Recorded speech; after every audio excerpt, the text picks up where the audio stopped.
कभी कभी जब मैं न्यूज पढ़ता हूँ या फिर कोई खबर इधर से उधर से आती है या फिर किसी एजेंसी से बात कर रहे हो तो बोलते हैं यार ये हो रहा है वहां पर बॉलीवुड की या फिर सेलिब्रिटीज की दुनिया के अंदर, तो आपको बड़ी हंसी सी आ जाती है यार ये क्या चोमू बनती है। और उसके बाद अगर आपको ये पता चलता है कि जिस तरीके से आजकल एक समोसे के लिए कोई भी कहीं पर भी बिक के खड़ा हो जाता है, तो क्या हो क्या रहा है, मतलब इतना गिर गया है क्या ईमान।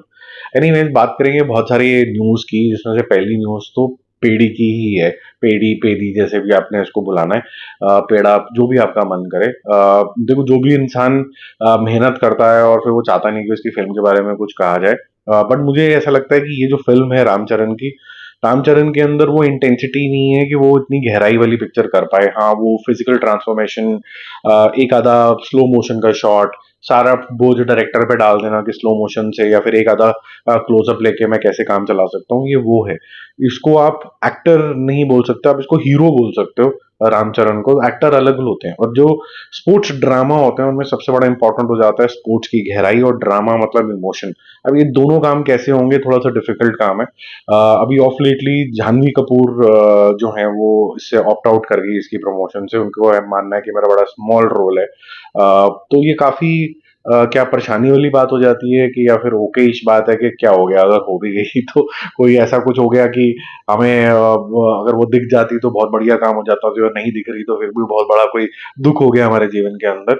ये बहुत क्लियर है कि जब कभी भी कोई भी एक्ट्रेस को साउथ वाले हायर करते हैं तो उसको वो नेवल वुड ऐसे ही नहीं नाम रखा है उनका, वो सिर्फ और नेम से एक वहां पर होते हैं। बहुत कम फिल्म्स होती हैं जहां पर कोई बाहुबली जैसे इम्पैक्ट डाल पाती है, जहां पर वुमेन को भी उतना ही स्ट्रांग रोल दिया जाता है। हालांकि आरआरआर के अंदर भी किसी वुमन को रोल नहीं दिया जाता, तो मैं ये नहीं बोलूंगा कि बहुत कंसिस्टेंट है राजा मौली भी अपनी एक्ट्रेसेस को दिखाने के लिए।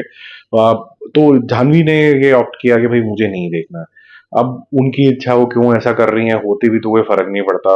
वो बहुत ज्यादा कोई एक्साइटिंग एक्टर वाली स्टार कास्ट नहीं है, ना तो जानवी ना तो राम चरण के हम देख के बहुत ज्यादा उत्तेजित हो गए, अनलेस एंड अनटिल ये मूवी कुछ एक्सेप्शनली हमें ना दिखा दे। अब इसके अंदर जो दिक्कत होने वाली है रामचरण को, ही होने वाली है।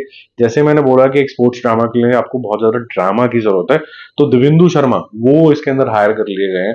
तो उनके साथ जो सीन्स होंगे वो काफी ज्यादा गंभीर हो सकते हैं, क्योंकि एक ही फ्रेम में दो ऐसे आर्टिस्ट आना जिसको एक को बहुत ज्यादा एक्टिंग आती है और एक का जैसे स्टारडम बहुत ज्यादा, अब ये बैलेंस आउट कैसे होगा। आई जस्ट होप कि ये थोड़ी सी वाईआरएफ वाली थोड़ी सी चीटिंग ना हो जाए, क्योंकि वाईआरएफ के टाइम में, वॉर के टाइम में Hrithik Roshan is way ahead of junior NTR in terms of the talent. मतलब कोई भी हो सकता है यार, मतलब हो सकता है कि अमिताभ बच्चन बेटर हो ऋतिक रोशन से। तो आई एम जस्ट सेइंग दो टू पीपल के अंदर comparison, I am not doing any north south, but उसको एक को अच्छा दिखाने के लिए दूसरे को कंप्लीटली डिग्रेड ही कर दिया। और वॉर एक ऐसी पिक्चर थी जो सिर्फ ऋतिक रोशन को देखने के लिए लोग ज्यादा जाते थे, तो ये वाली गलती ना हो इसके अंदर, देवेंद्र को भी पूरा मौका मिले, मैं तो ये चाहूंगा।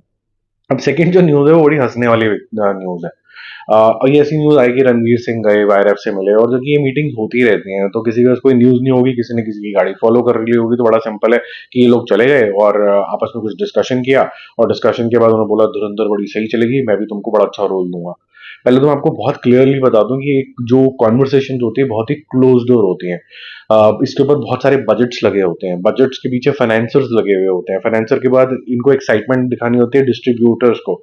तो ये बातें इतनी ओपनली नहीं होती हैं कि मेरे को पता है आपको क्या हुआ था, उस रूम में गए थे, उन्होंने चाय पी और चाय के साथ ये डायलॉग एक दूसरे को मारा। ठीक है, so there must be some conversation for sure, they must be discussing a project, they must be congratulating them for recent successes for both of them. दोनों ने अच्छे काम किए हैं। तो सैयारा आई, उसके बाद एक आधी पिक्चर और अच्छी हिट हो गई, रणवीर सिंह की पिक्चर हिट हो गई। इसका मतलब ये नहीं है कि वो बस हैंडशेक मिलाने ही वाले हैं, देयर आर डिस्कशंस।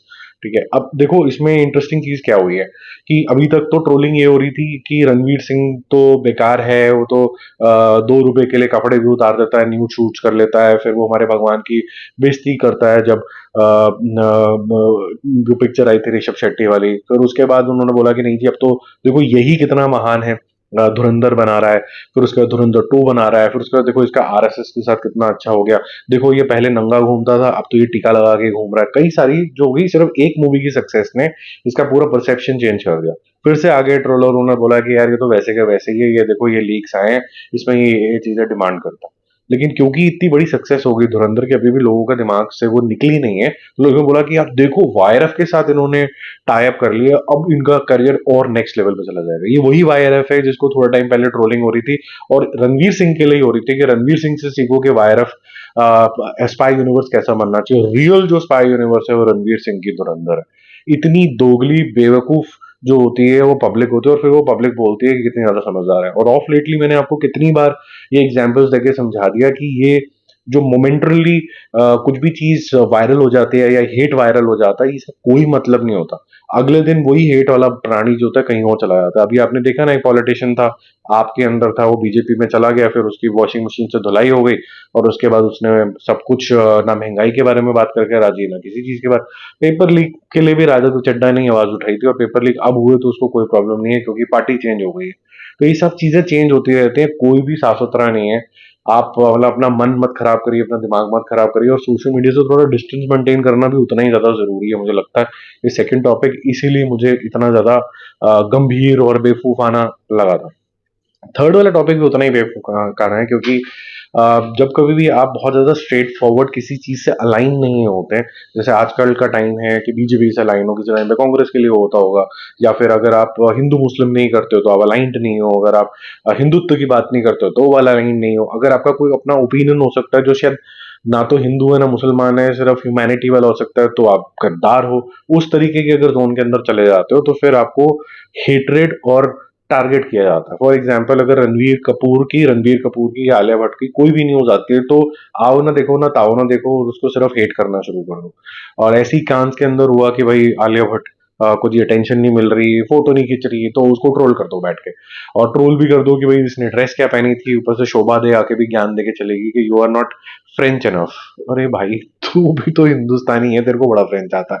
ठीक है, शी इज ट्राइंग हर बेट यार, मतलब खुश हो के एक हिंदुस्तानी वर्ल्ड स्टेज के ऊपर जाके कुछ करने की कोशिश कर रहा है। ठीक है, टेंशन मिल गई नहीं मिल गई, तो ये थोड़ा ना हो गया वो तेरी बेइज्जती होगी, ये हो गया वो हो गया, ऐसी बातें करने लग जाओगे तो नीचे जो चौथी क्लास के बच्चे होते हैं ना, वो करते तेरी बेइज्जती हो गई, तेरी बेइज्जती हो गई, ऐसे करके करने लग जाते हैं। मतलब इतना ट्रोलर्स जो होते हैं ना, वो इतने ज्यादा घटियापन पे उधर आते हैं। And even the sophisticated one who believes that just that their commentary is in English, therefore मतलब देर ऑलवेज राइट। वही शोभा ने शायद ये सोचा होगा, बातें वही 4 साल के बच्चे वाली ही करी हैं, जिसका ज्यादा ग्रोथ नहीं हुआ होता है, जिसका बस विजडम नहीं होता है। तो वेरी पुअर वीडियो, अगर आपने नहीं देखा तो वो देखना, वेरी पुअर इन टेस्ट।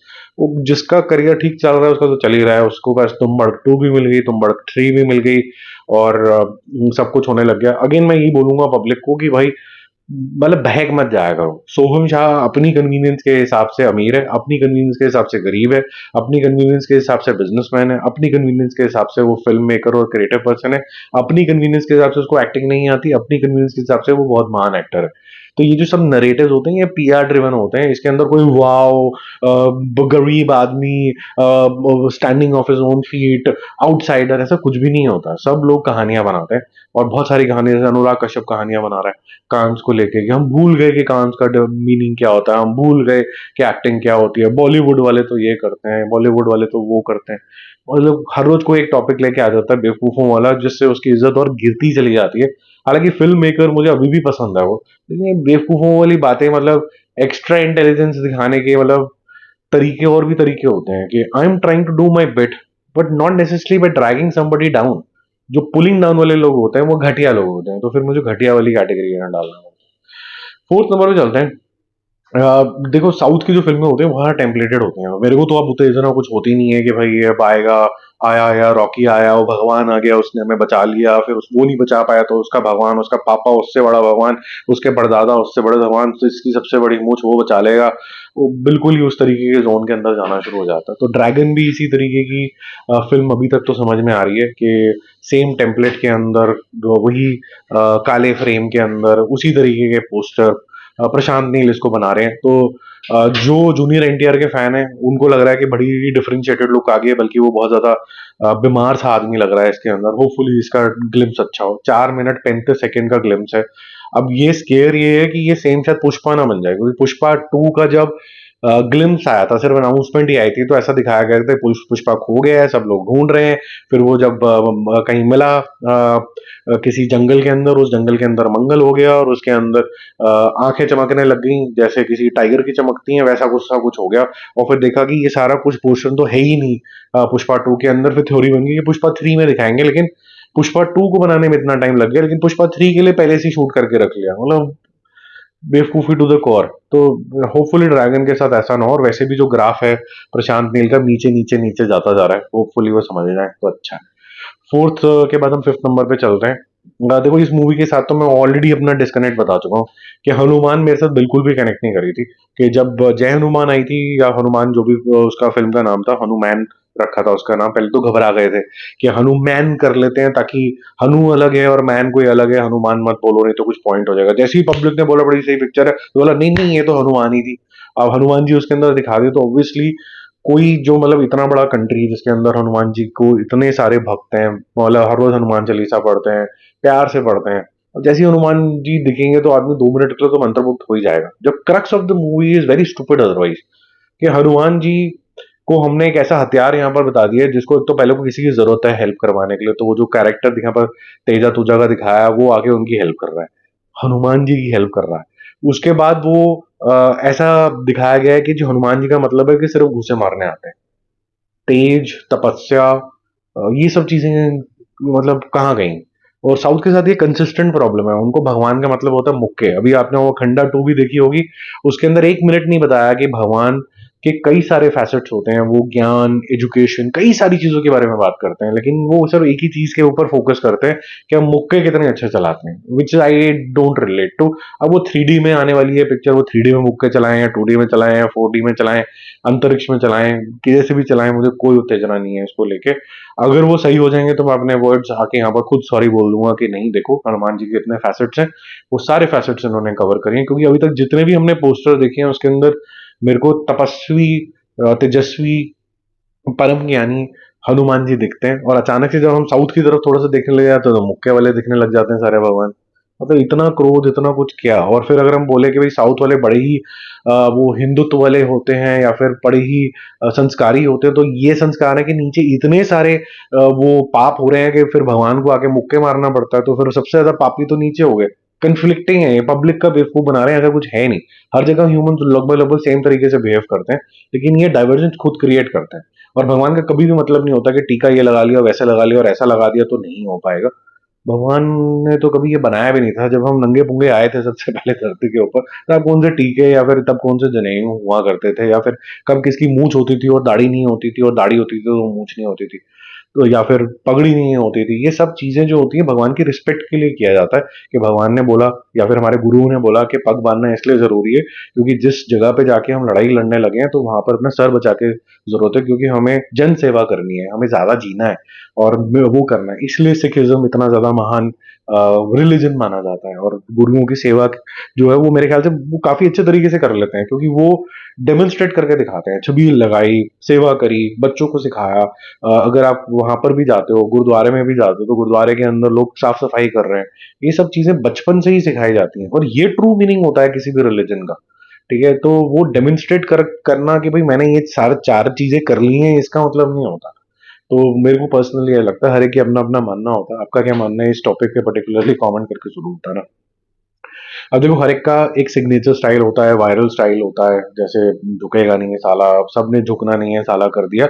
और उसकी पॉपुलैरिटी तभी हुई थी जब बहुत सारे लोगों ने झुका नहीं साला, झुका नहीं, झुका नहीं, झुका नहीं, झुका नहीं, झुका नहीं करने लग गए।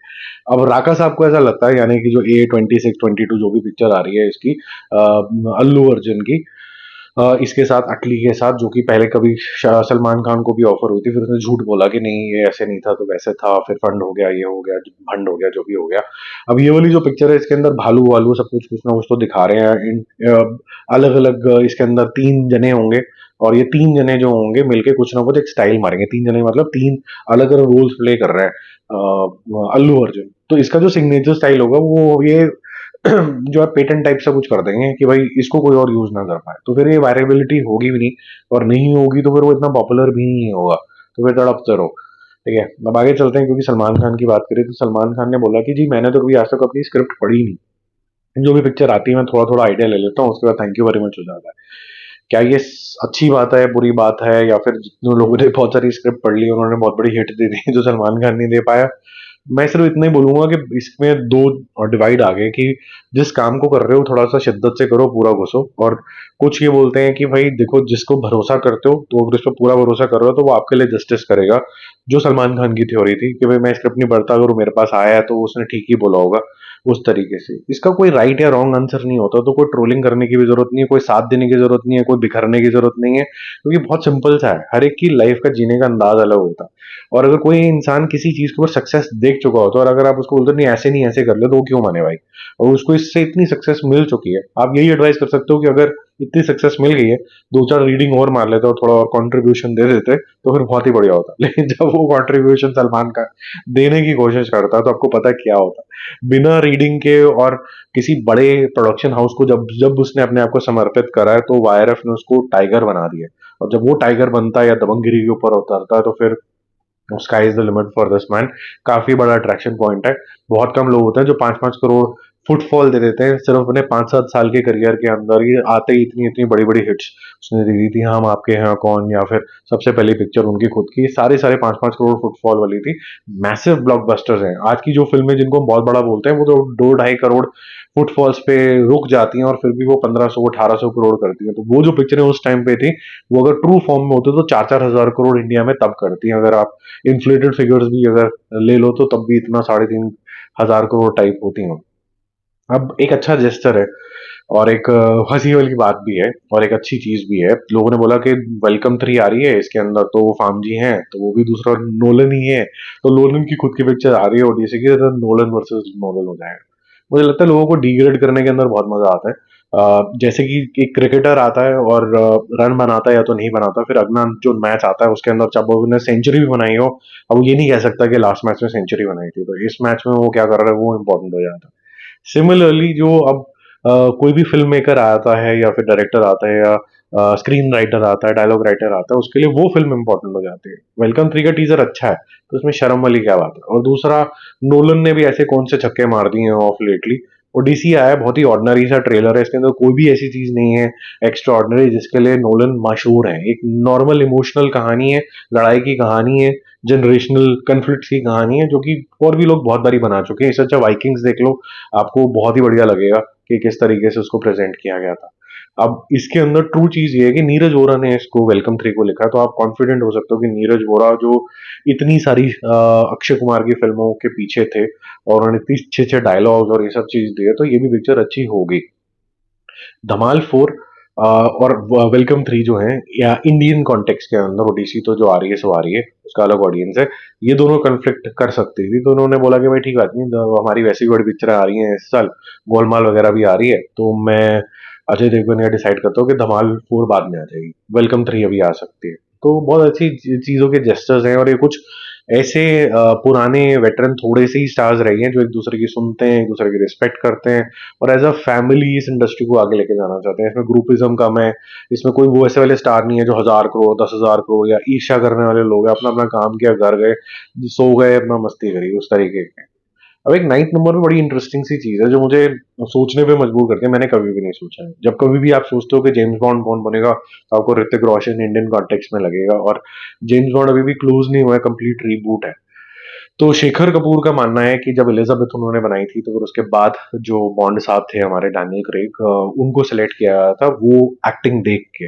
अब उसको ऐसा लगता है कि अगर कोई आर्टिस्ट जिसके अंदर इंटेंसिटी हो, स्टाइल हो, स्वैग हो, पॉलिशनेस हो, जो कि अनफेज्ड हो लेकिन थोड़ा सा मूव भी हो जाए, थोड़ा सा उसके अंदर कह सकते हैं ना कि शेकन टाइप का हो जाए, उस तरीके का हो, तो जॉन अब्राहम कर सकता है। तो मैंने सोचा इसके बारे में।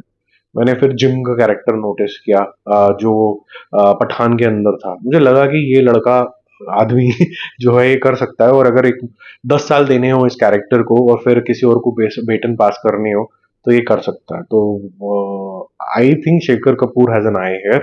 आपको क्या लगता है, आप कमेंट करके जरूर बताना। इसके अंदर कोई बहुत ज्यादा इंटेंस एक्टिंग नहीं चाहिए होती है, तो वो क्राइटेरिया को बाहर रखना, अदरवाइज और कोई क्राइटेरिया तो जरूर बताना। अब देखो, लास्ट हमने जब ये बात करी थी मूवी शूवी के र्यूमर में, अगर आपने नहीं देखा है 165th एपिसोड, वो देखना। और पहला टॉपिक ये था जो आज का आखिरी टॉपिक है, कि रामायण और उसकी पीआर।